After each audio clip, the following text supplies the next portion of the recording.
Alright Reds, this is Eddie Gibbs from Anfield Index, and this is a paid advertisement from BetterHelp Therapy Online. What's something you'd always wanted to learn? Remember back when you were a kid, always curious, always discovering something new. Now think about this. As an adult, do you still spark that joy of learning new things? Whether it's gardening, picking up a new language, or maybe mastering bowling to outshine your best friend, it's essential to keep that spirit alive. And guess what? Therapy can be a fantastic way to reconnect with your inner student, your sense of wonder. Because truly, the back-to-school vibe isn't just for kids or young adults, it's for everyone at any stage of life. Now, I haven't used BetterHelp myself, but I've seen firsthand how therapy can dramatically shift perspectives. It's not just about heavy issues, it's about enhancing your everyday life, learning to cope better with daily stress, setting healthy boundaries, and empowering yourself to be the best version of yourself. It's a space where anyone can benefit from a little extra insight and support. So why BetterHelp? Well, it's therapy that fully adapts to your timetable, and it's all online. Just fill out a brief questionnaire, and they'll match you with a therapist. And if you feel the need to change therapists, you can switch anytime without an extra charge. How's that for flexibility? With over 5,000 therapists in the UK, BetterHelp offers a wide variety of specialists, ready to help you rediscover your curiosity and tackle new challenges. Visit betterhelp.com/index today. There's a bonus. Get 10% off your first month. Remember, that's betterhelp.com/index. Rediscover your curiosity with BetterHelp and keep on learning, no matter where you are on life's journey. Thanks for choosing this free Anfield Index podcast. If you'd prefer to listen to this or any of our other shows without adverts, then now's the time to check out Anfield Index Pro. With AI Pro, you can supercharge your entire listening experience. You'll not only get all of our podcasts without the ads, but you'll have them far faster with our Quick Publish feature available exclusively for subscribers. AI Pro also puts you in the heart of our sound studio, with an option to listen to many of our shows live and interact with the podcasters in real time as the shows are recording. Upgrading couldn't be easier. AI Pro is available on all popular podcast platforms. Just head on over to AnfieldIndexPro.com and get started today. Hello and welcome to the Daily Red, your afternoon catch-up on all things Liverpool FC on a Thursday, September 12th, where players are back training with the club and getting ready for Saturday's game at home to Nottingham Forest. On This is Anfield today, we have a whole bunch of new content to get into. So, 6 things we've learned from Liverpool's start to the season, written by Joanna Durkin. That's the first piece that caught my eye. Gravenberch is taking many by surprise. He has become certainly a competent player for us. He was good in the second half against Ipswich after a poor first half. Kind of the same against Brentford, but he was excellent against United. But then he didn't play as the 6 against United. So, who knows? We've yet to face a good midfield. But, positive thing with him is he went on international duty and he played really well. He played really well on international duty. So, if he can carry that form on, then hopefully when we do face the better teams in the league, Spurs, Villa, Toon, Arsenal, City, Chelsea even, then hopefully he stands up to those tests. Those are the tests. Those are the games that we need him to perform in. It's all well and good performing against teams that will finish in the bottom half, or in United's case, 8th. We need him to perform when it comes to the crunch in big games. And that's what he didn't do last season. We needed to change this season. Slot making his authority known. Obviously, the substitutions, the decision to take off Trent at Brentford and Trent's subsequent reactions, and then obviously Trent getting subbed again at Old Trafford. So, yeah, I think Aaron has made it known that he's not just here to be some sort of fall guy, to be a patsy, to be the guy who came in after Klopp and didn't succeed. He's here in his mind to not just succeed Jurgen, but to exceed Jurgen Klopp. Mo Salah has to be handed a new contract, absolutely. You have to be winning your duels, absolutely. And we're seeing more tactical flexibility, absolutely. And then obviously the last piece then is about the balance, the defensive solidity meeting attacking prowess. We're the only team to concede a goal, and our XG against is currently third in the division, behind only City and Nottingham Forest. Now, Forest have played, I think, a slightly easier slate than us. City's has been meh. Not too bad, not too great, not too tough, but not bad. Yeah, so fair play.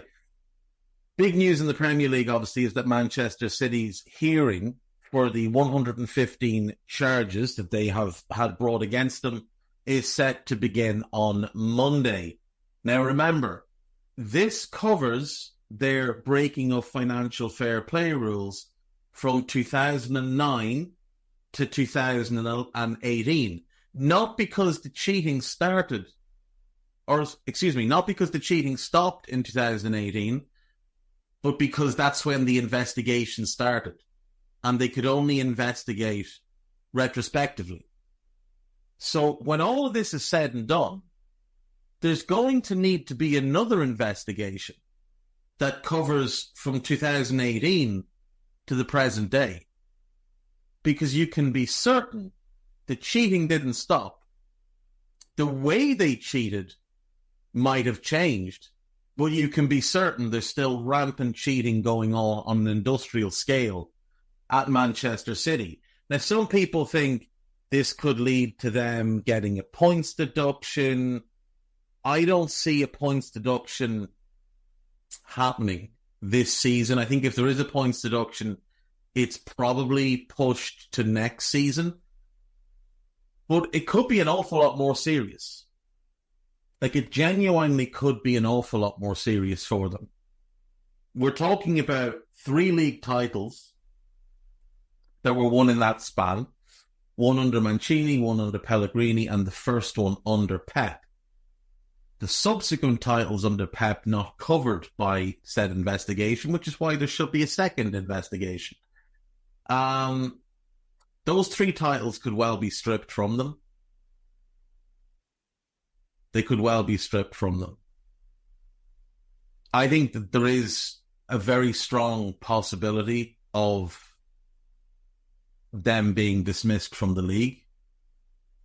But I think political pressure may come into it, but we'll have to see. But this is not going to be a quick trial. This is not going to go on for a week and then we have a decision by October. This is going to go on for months. This hearing will go for months because every single charge needs to be presented, needs to be argued, needs to be proved, one way or another.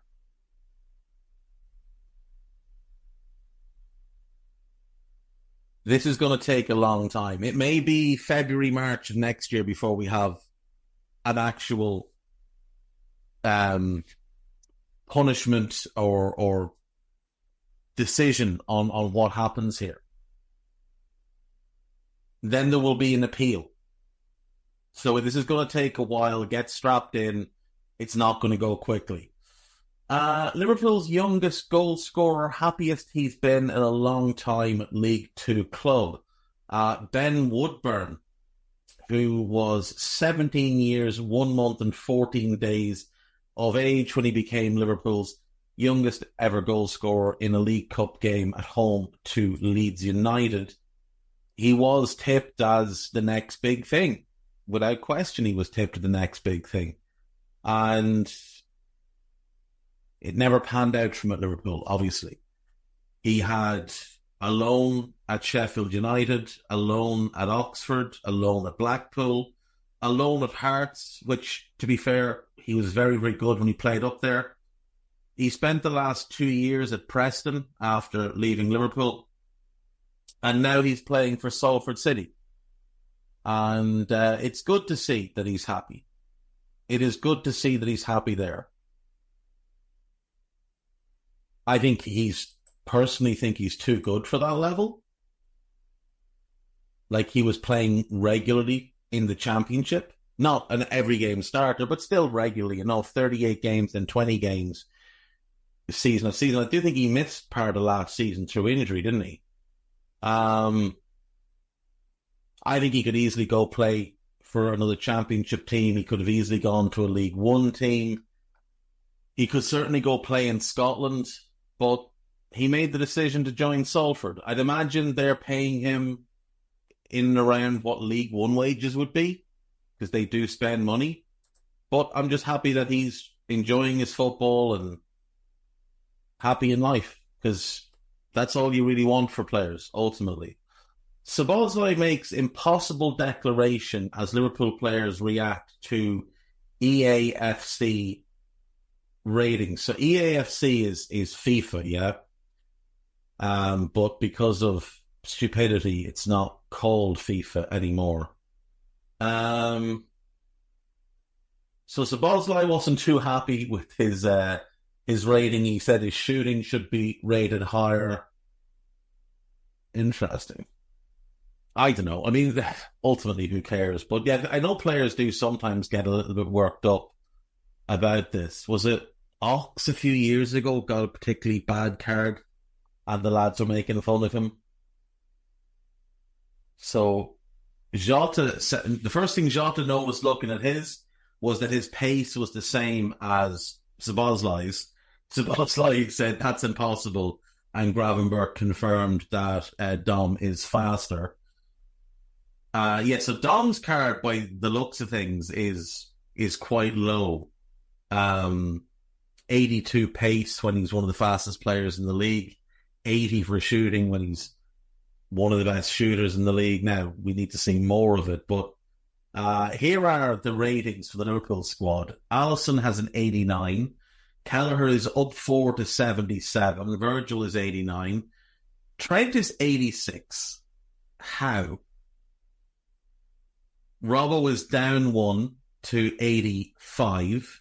Ibu is up 2 to 83, which is still far too low. Joe Gomez is up 1 to 80. Conor Bradley is up 6 to 75. Gerald Kwanzaa is up 13 to 75.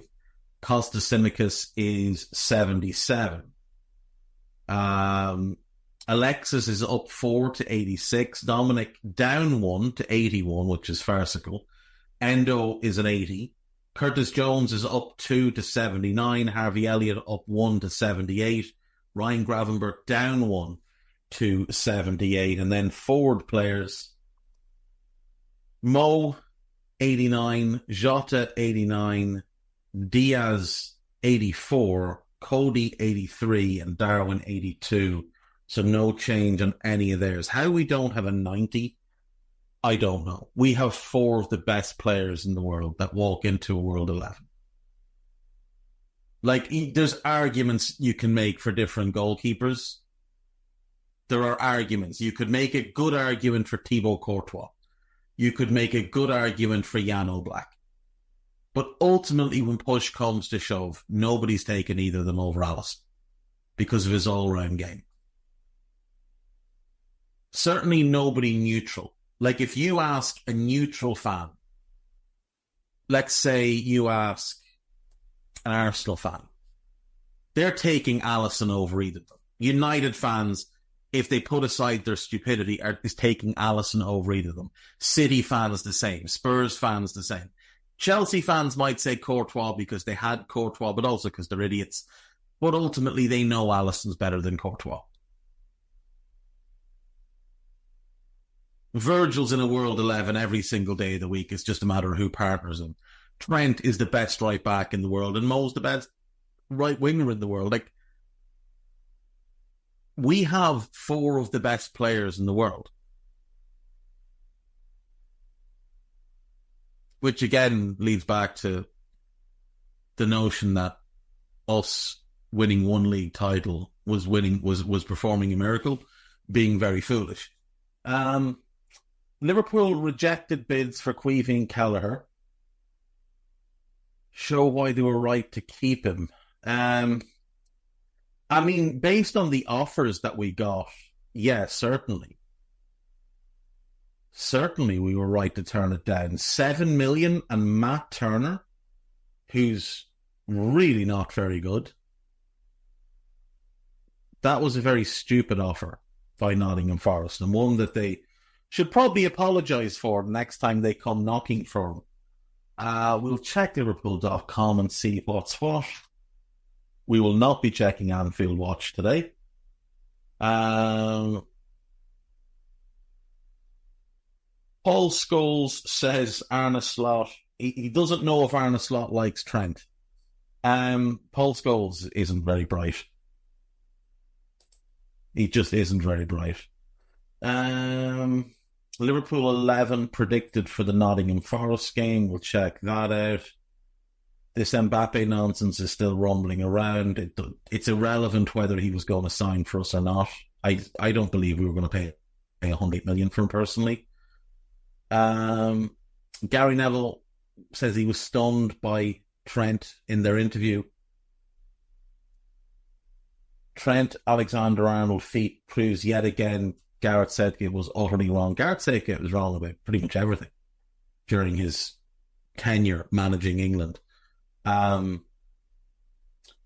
Aguero makes Premier League title prediction and has warning for Liverpool. Okay. Liverpool trio give Arne Slot exactly what he craves while on international duty. Rafa van der Vaart reveals what Arne Slot is like behind the scenes as a piece about the internationals. Let's see what's here. Okay. As a piece about Van der Vaart talking about Gravenberch. There is this suggested team for the Forest game. I think the team is going to be very, very similar, if not exactly the same, to the team that played United. The only possible change I could see is maybe Jones comes in for Alexis, given Alexis has a bit of a knock. Other than that, I think it's exactly the same. Aguero has highlighted Arsenal and Liverpool as major rivals to Man City. Yada, yada, yada. So he's bigged up the Raheem Sterling signing. Talked about Ilkay Gundogan being re-signed. So I'm not sure what warning he had for Liverpool. There's nothing in this piece that is in any way a warning to Liverpool. Maybe it's that the other team strengthened and we didn't. Strengthened more than we did. City didn't, though. City got worse. They lost Julian Alvarez.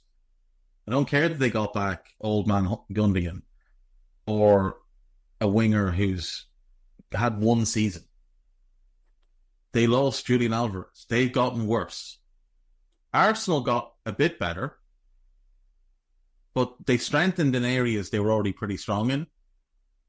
They didn't get an out-and-out 6, which they needed. They bought another 8 when they have Declan Rice, who's an 8. So one of them's going to either have to play out of position or one of them sitting on the bench, probably Moreno.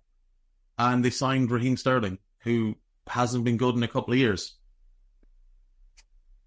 Dejan the Pedal Lovren is on the move, and he is going to play in Greece for PAOK. It's good that the Pebble is finally finding his level after being shambolically poor with Lyon for 18 months. Quite why they re-signed him, given he was utter garbage the first time he was there, I'm not really sure.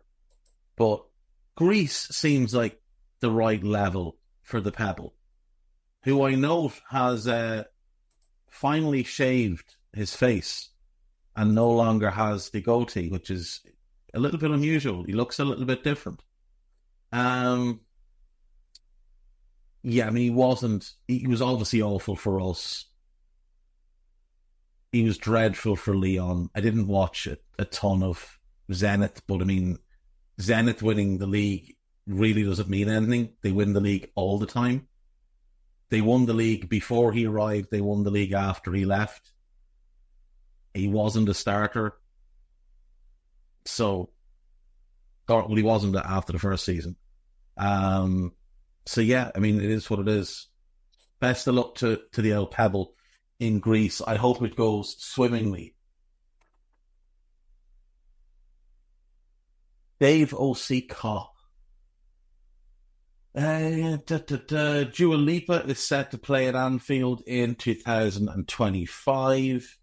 Neil Maupay responds to backlash over his Everton exit tweet. He shouldn't even bother. He should just tell them all that they're all bitter blues. Let's see. Arne Slot, press conference details. The piece about Gary Neville talking about Trent. Piece about the City trial. What has Maupay said? Oh, it was just in the press conference. That's fine. So he hasn't apologized or anything. Neil Maupay is a tremendous Twitter troll. That tweet, though, when it was announced, when Romano tweeted he was leaving, is one for the ages. Further financial details emerge on Rio Gamoa coup. Let's see.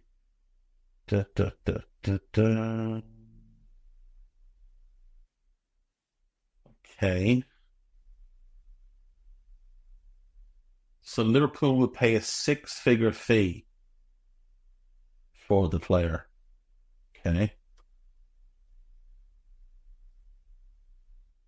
To be fair, we paid 800 grand to Wolves last year for a 14-year-old centre-back. So, you know, anything really below 2 million is pretty much a bargain for this level of prospect. Liverpool ready to trigger, this is AnfieldIndex.com, Liverpool ready to trigger 60 million release clause. Absolutely no, they're not. There is a piece about Jonathan Tah, who Liverpool have been linked with. No, you're all right, thanks. Any centre-back other than him. I'd nearly take the Pebble back. Cesar Huerta has said he still believes he'll get his opportunity to move to Europe. Liverpool injury report, one major blow, but everybody else is back. Obviously, Harvey is the blow. There's a piece on Harvey's injury. And then podcast-wise, there is a Scouted where we did a best 11 from last season's relegated teams and a best 11 from this season's promoted teams, and we had a bit of crack. It's a good pod. Go and listen to that one. There is the new Stat Me Up with Ben Boxack joining Dave Davis. There is the Big Decisions pod. And then there is the Scouted for Forest. So check that one out as well. It is 90% a focus on Forest, which is the purpose of it.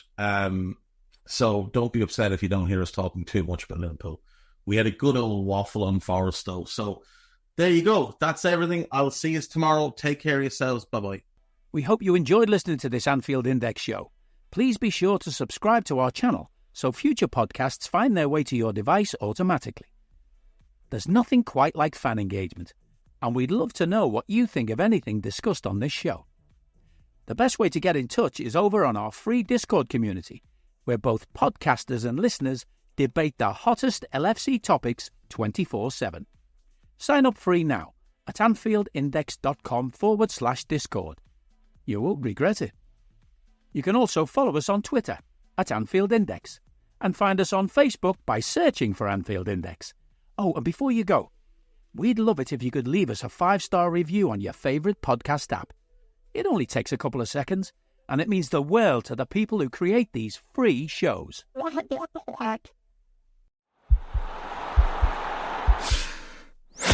This podcast is part of the Sports Social Podcast Network.